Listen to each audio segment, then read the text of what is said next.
Gyanvapi case में अब फैसला टल गया है। शिवलिंग की वैज्ञानिक जांच की बात थी, अब इसमें फैसला टल गया है। आपको बता दें कि ज्ञानवापी केस में अब अगली तारीख का ऐलान हो चुका है और 11 अक्टूबर की तारीख होगी। माना जा रहा है कि 11 अक्टूबर को जब सुनवाई होगी तो कोर्ट की तरफ से इस मामले में फैसला सुना दिया जाएगा।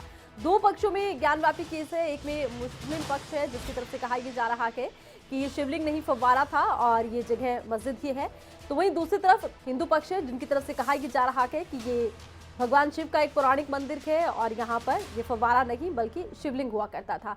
अब दोनों पक्ष आमने सामने हैं, कोर्ट में मामला जा चुका है। इस मामले में इससे पहले देखा यह गया था कि जब कोर्ट में तारीख थी तो तनाव देखा गया था, लेकिन उसके बाद तनाव से बचने के लिए पुलिस प्रशासन को यहां तैनात किया गया। इस बार भी ऐसा ही रहा। ज्ञानवापी केस में हालांकि फैसला टल गया, लेकिन कोर्ट में सुनवाई के दौरान देखा यह गया कि कहीं तनाव ना हो जाए, इसलिए पुलिस प्रशासन मुस्तैद रहा और ज्ञानवापी मस्जिद के चारों तरफ यहां पर भारी पुलिस बल को तैनात किया गया।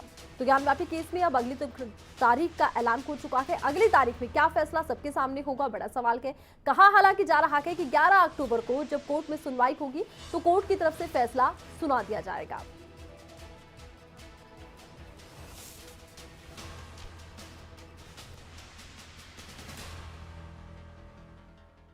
तो आज तैयारी की क्या हो सकता है? अब आज ऑर्डर होता, जो नेक्स्ट तारीख होती तो तैयारी होती। मुस्लिम पक्ष की तरफ से समय तो मांगा गया था। नहीं, हम लोगों ने इसलिए मांगा समय कि आज बहस का कोई औचित्य तो नहीं था। जैन साहब ने बहस शुरू की, इसलिए हम लोगों ने कहा कि अगर ये बहस कर रहे हैं तो फिर हम भी इनके बहस का जवाब देंगे, इसलिए एक तारीख पड़ी। हिंदू पक्ष लगातार कह रहा है कि आप लोग कार्बन डेटिंग और आर्कियोलॉजी सर्वे, साइंटिफिक या किसी भी तरीके का सर्वे के लिए एतराज जता रहे हैं, नहीं चाह रहे हैं कि सर्वे ना हो। नहीं, देखिए, सर्वे या कुछ भी हो, ये तो प्रोविजन है कि सर्वे हो सकता है, लेकिन जिस चीज़ का डिस्प्यूट हो उसी चीज़ का, जो मुकदमे में जिस चीज़ का डिस्प्यूट हो उसी चीज़ का ना सर्वे या साइंटिफिक रिपोर्ट आएगी। इसका डिस्प्यूट ही नहीं है इस मुकदमे में, तो इसकी कार्बन डेटिंग या किसी चीज़ की आवश्यकता नहीं है। डिस्प्यूट तो माँ सिंगार गौरी के पूजा अर्चना का है, इसका कहाँ डिस्प्यूट है? डिस्प्यूट फव्वारा और शिवलिंग को लेकर नहीं है। नहीं, इस केस में डिस्प्यूट है ही नहीं, ये तो डाइवर्ट किया जा रहा है।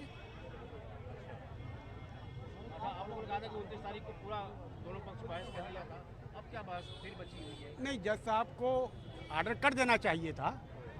कभी कभी कोर्ट को कोई बातें और समझ नहीं रहती हैं तो वो ऑर्डर न करके पुनः सुनवाई के लिए लगाया जाता है। उन्होंने लगाया, कुछ और समझना चाह रहे हैं वो।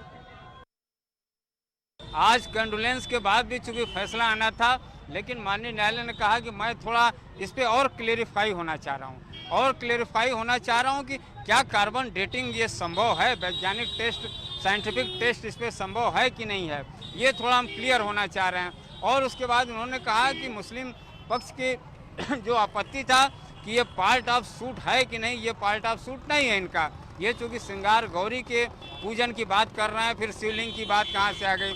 तो हम लोगों ने न्यायालय को अपने दावों को जो है स्पष्ट किया कि हमारे दावों में विजुअल इनविजुअल डेटीज की जो बात है, दृश्य और अदृश्य देवताओं की बात है।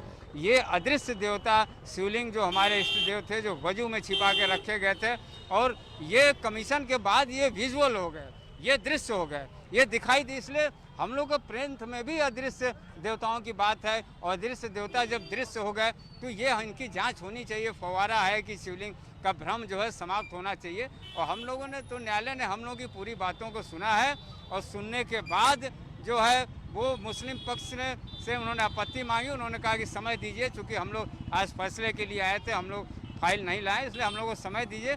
माननीय न्यायालय ने मंगलवार को 11 जो है अक्टूबर का समय दिया है। उस दिन मुस्लिम पक्ष को सुनने के बाद ये फैसला लेगा कि ये जांच जो वैज्ञानिक विधि से इस शिवलिंग की कराई जाए या न कराई जाए।